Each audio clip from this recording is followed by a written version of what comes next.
Welcome to my YouTube channel GK trick with Kavita. दोस्तों, इस video में हम एसएससी के जितने भी एग्जाम होते हैं उनमें जितनी जीके पूछी गई हैं उनको हम टॉपिक से कवर करेंगे। तो कल हमने प्रागैतिहासिक काल का फर्स्ट पार्ट किया है, ये सेकंड पार्ट है। तो अगर आपको मेरा ये वीडियो अच्छा लगे तो प्लीज लाइक, शेयर और मेरे चैनल को सब्सक्राइब जरूर कीजिए। तो चलिए स्टार्ट करते हैं। तो जो कल हमने क्वेश्चन किए थे ऐतिहासिक काल और सिंधु सभ्यता के, वो 2016 से 2018-20 तक के क्वेश्चन है और ये क्वेश्चन है 2006 से 2015 तक के। तो चलिए स्टार्ट करते हैं। तुम्हारा पहला क्वेश्चन है, इतिहास के आरंभिक काल को निम्न में से क्या कहा जाता है? तो इतिहास के आरंभिक काल को क्या कहा जाता है? पूरा पाषाण काल। तो इसके बारे में जान लेते हैं हम। जिस काल का कोई लिखित साक्ष्य नहीं मिलता है उसे क्या कहा जाता है? प्रागैतिहासिक काल कहते हैं। प्रागैतिहासिक काल के अंतर्गत पाषाणकालीन सभ्यता आती है। उपकरणों की भिन्नता के आधार पर संपूर्ण पाषाण युगीन संस्कृति को 3 मुख्य चरणों में विभाजित किया गया है, जो कि क्या है? पूरा पाषाण काल, मध्य पाषाण काल और नवपाषाण काल। तो सबसे आरंभ में क्या हुआ? पूरा पाषाण काल हुआ। तो हमारा ऑप्शन नंबर ए करेक्ट होगा। नेक्स्ट क्वेश्चन है, भीमबेटका गुफा किस राज्य में है? तो भीमबेटका गुफा किस राज्य में है? तो भीमबेटका है मध्य प्रदेश में, और मध्य प्रदेश में कहाँ है ये? रायसेन जिले में। तो इसके बारे में जान लेते हैं। मध्य प्रदेश की प्रसिद्ध भीमबेटका गुफाएं भोपाल से 45 किलोमीटर दक्षिण में स्थित है। ये प्राग ऐतिहासिक काल का प्रहारी होने के साथ ही भारतीय स्थापत्य कला का क्या है? ये अनुपम खजाना है। Next question. तो क्वेश्चन है, किस काल या युग में पत्थर के औजार सबसे पहले पाए गए थे? तो ये आपके होमवर्क का क्वेश्चन था जो मैंने कल आपको दिया था।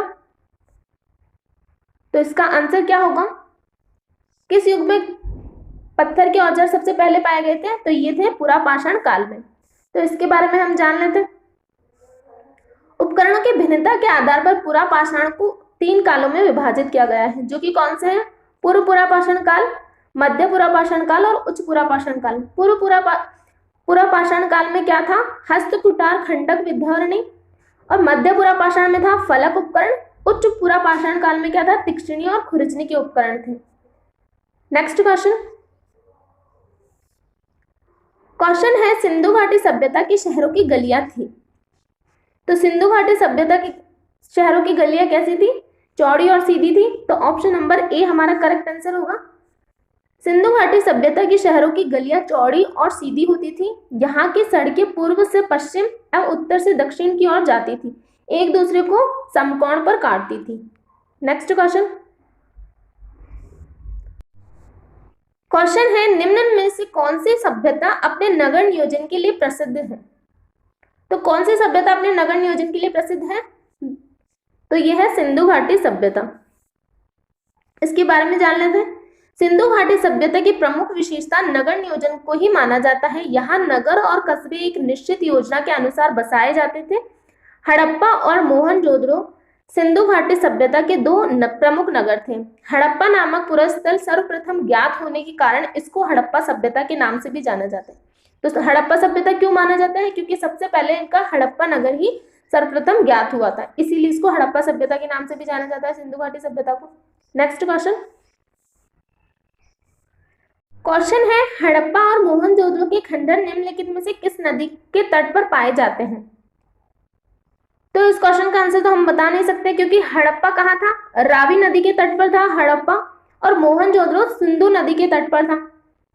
तो ये दोनों ही अलग अलग नदियों पे थे, तो हम बता नहीं सकते इस क्वेश्चन का आंसर। नेक्स्ट क्वेश्चन, 7वें नंबर का क्वेश्चन है, सिंधु घाटी सभ्यता के निम्नलिखित स्थानों में कौन सा स्थान सिंधु नदी के किनारे पर स्थित था? तो कौन सा स्थान था जो कि सिंधु नदी के किनारे पर स्थित था? तो वो था मोहनजोदड़ो। ऑप्शन नंबर बी हमारा करेक्ट आंसर होगा। तो मोहनजोदड़ो के बारे में जान लेते हैं। मोहनजोदड़ो के अवशेष पाकिस्तान के सिंधु प्रांत के लरकाना जिले में सिंधु नदी के दाहिने तट पर स्थित थे। यहाँ लगभग प्रत्येक घर में निजी कुएं और स्नानागार होते थे। पानी के लिए नालियों की व्यवस्था भी थी। अनेक घरों में तो शौचालय भी बने हुए थे। नेक्स्ट क्वेश्चन है, सिंधु घाटी सभ्यता की लिपि कौन सी है? तो सिंधु घाटी सभ्यता की लिपि कौन सी है?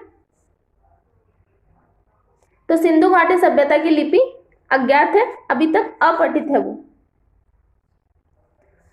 सिंधु लिपि लगभग 64 मूल चिन्ह, 250 से 400 तक अक्षर है, जो कि सेलखड़ी की आयताकार मुहारे, तांबे की गुटिकाओं आदि पर मिलती है।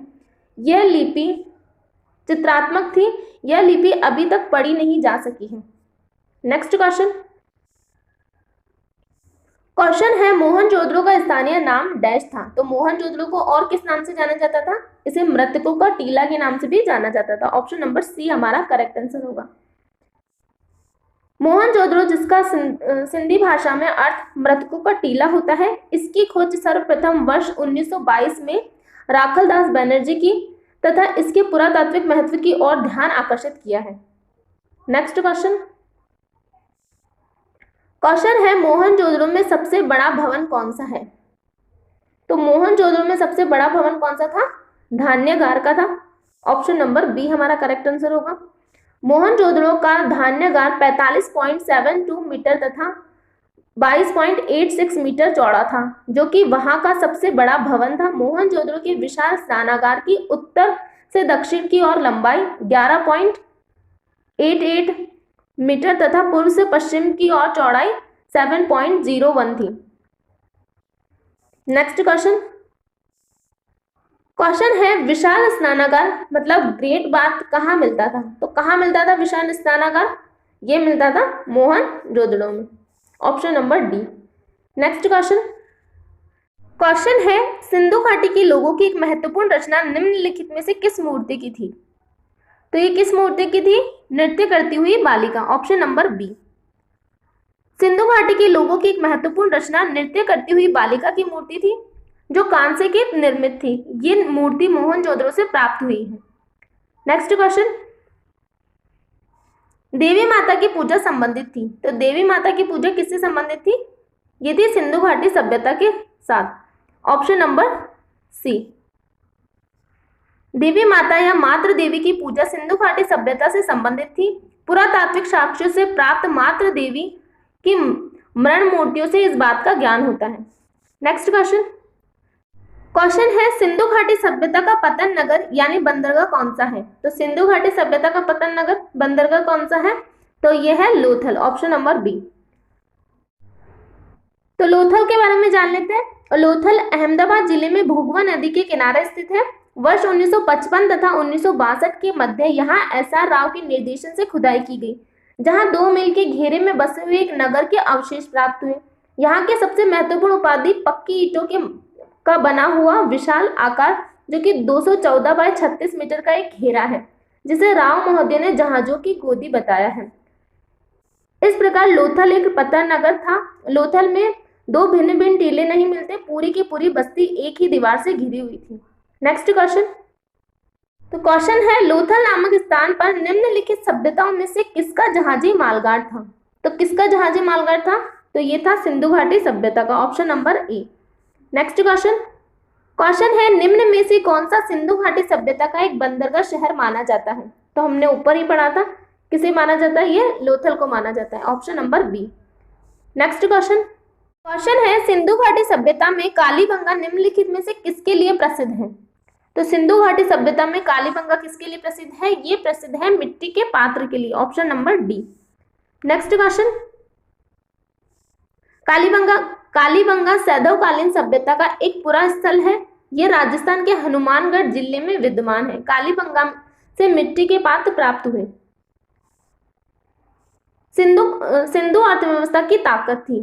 तो सिंधु अर्थव्यवस्था की ताकत क्या थी? कृषि, व्यापार, चाक पर बनाए गए मिट्टी के बर्तन या बढ़ाईगिरी। तो सिंधु अर्थव्यवस्था की ताकत थी व्यापार। Option number B. सिंधु सभ्यता एक व्यापारिक एवं नगरीय सभ्यता थी। यह व्यापार प्रधान थी, अतः सिंधु अर्थव्यवस्था की ताकत व्यापार ही था। इसके अलावा अर्थव्यवस्था में कृषि एवं पशुपालन का भी महत्वपूर्ण योगदान था। नेक्स्ट क्वेश्चन है निम्नलिखित में से कौन सी धातु हड़प्पन सभ्यता में नहीं पाई गई थी? तो कौन सी धातु नहीं थी? सोना, तांबा, चांदी या लोहा। तो क्या नहीं था? तो लोहा नहीं था। Option number D. हड़प्पा सभ्यता एक कांस्य युगीन सभ्यता थी। यहाँ से तांबा, कांसा, स्वर्ण और चांदी आदि धातुएं तो मिली है, परंतु लोहे की प्राप्ति नहीं हुई है। वस्तुतः हड़प्पा कालीन लोग लोहे से परिचित नहीं थे। भारत में लोहा युग का प्रारंभ उत्तर वैदिक काल लगभग 1000 ईसा पूर्व से माना जाता है। तो ये हमारा लास्ट क्वेश्चन है। चित्रगुई यानी सिंधु घाटी सभ्यता किस देश में है? तो इस क्वेश्चन का आंसर आपको कमेंट बॉक्स में देना है, यह आपके होमवर्क का क्वेश्चन है। तो हमारा प्राग ऐतिहासिक काल और सिंधु घाटी सभ्यता की जितने भी क्वेश्चन पूछे गए थे वो पूरे हो चुके हैं। नेक्स्ट पार्ट में हम वैदिक सभ्यता से रिलेटेड क्वेश्चन करेंगे। तो आज के लिए इतना ही। Thank you.